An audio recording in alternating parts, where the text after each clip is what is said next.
Well, hello, my friends, and happy Thursday. I am so glad that you've joined us again today for our Nuggets at Noon. Now, I told you yesterday that we were going to have a guest with us today and tomorrow. And this is Pastor Sergey. Pastor Sergey pastors here at Church of Truth, I believe it is. Is that here in Vancouver, Washington. And we had the privilege of being with him last week on Tuesday night. Wonderful service. Wonderful congregation, and so we're so glad to have Pastor Sergey with us, and we're so glad to have Tim, our interpreter, and Tim is going to be interpreting for Pastor Sergey today. But when I met Pastor Sergey, I found out he was from the city of Volgograd, Russia, and Volgograd is a city is it in southern Russia? Yeah, это южная часть. Yeah, It is in southern Russia. Yeah, I preached there on one occasion. I think it was in 1993. And when I met Pastor Sergey, I told him that I had been to Volgograd, and I had met the first pastor or the founding pastor of the church in Volgograd. And he knew the founding pastor, and he began to tell me some stories. I knew a little bit about him, but he told me some stories about this first pastor that was just incredible. So today, I asked Pastor Sergey if he would share some of these stories. And so Pastor Sergey, greetings today. It's so good to have you.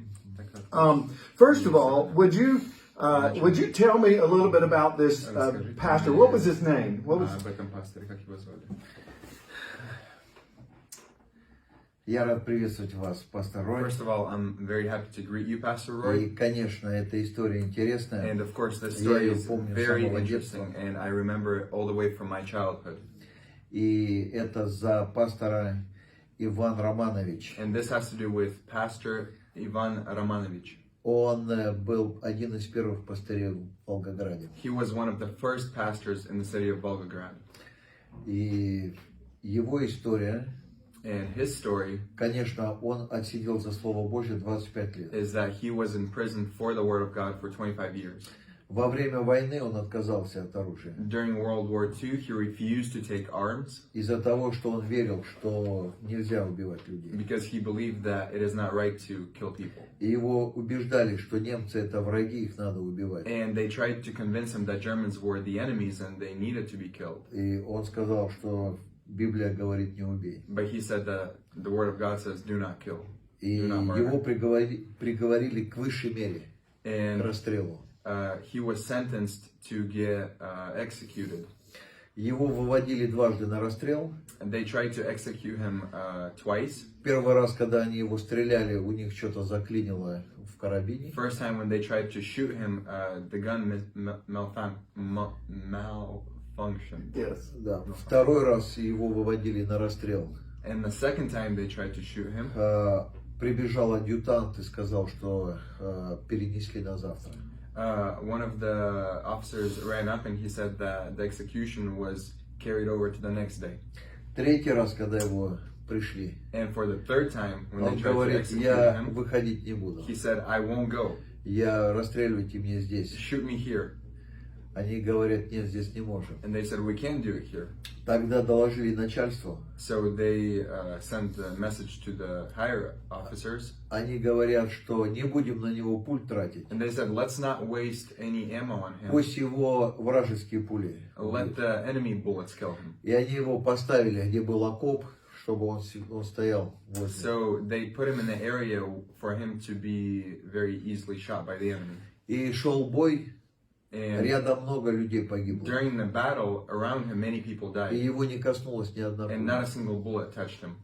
Ни один осколок в него не попал. Not a single mine hit him. И он так 2 дня там простоял. And he stood there for 2 И они days. обратили внимание, где он стоит, And they noticed that where he was standing, что туда не попадают снаряды. the bullets are missing him.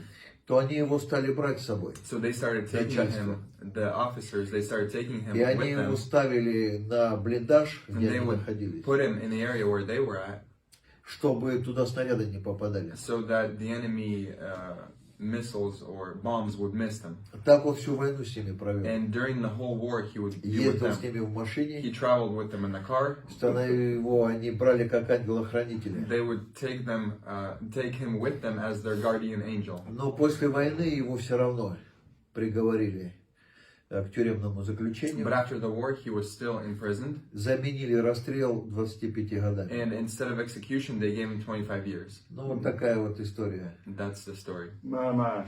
What an incredible story. You know, I heard a little bit of this story when I was in Volgograd back in 1993. And but when I met Pastor Sergey and he was telling me the rest of the story, it was just amazing of what God did and how He protected him. One question I do want to ask: while he was in prison, the 25 years, what happened? Did he start the church before he went to prison, or after the 25 years? When did he start that church? Его осудили вначале не на 25 лет. First term that they gave him was not 25 years. Вернее, ему дали 25.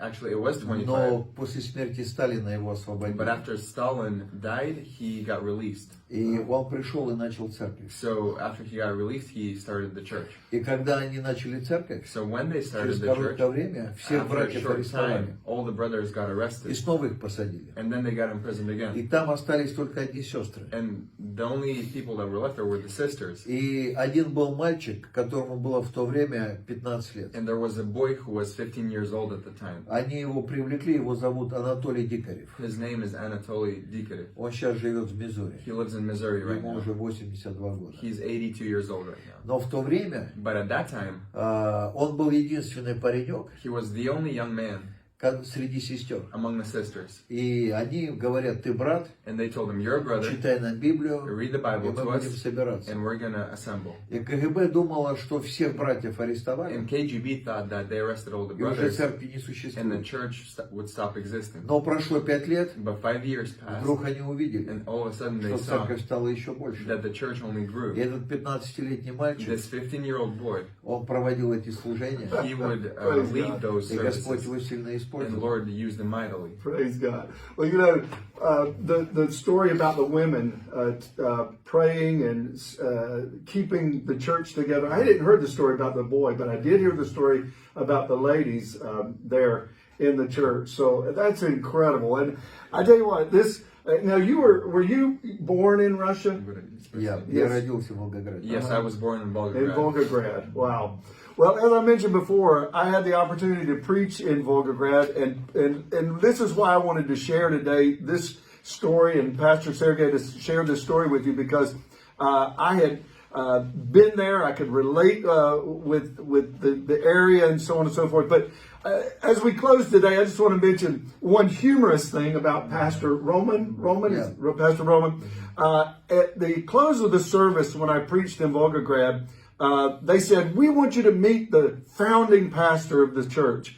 And he came up, and of course he was old and showed his age because of all that he'd been through and so on. But he came up, and I went to shake his hand, and the custom in Russia, at least at that time, was a kiss. And a kiss on the lips. And I got my first kiss from a man, from this pastor. And but it was so funny at the time. It's a funny story. But what an honor. What an honor for a man to serve as he did and to serve God. And thank you, Pastor Sergey, for sharing that story. Now, Pastor Sergey, his grandfather also was in prison there in the former Soviet Union. And tomorrow, I want you to join us tomorrow, because he's going to share with us about his grandfather and how his grandfather survived his time in prison, and also what God did for him in prison. So thank you, and Pastor Sergey and Tim, thank you so much for sharing with us today. God bless you. We'll look forward to seeing you tomorrow. Bye-bye.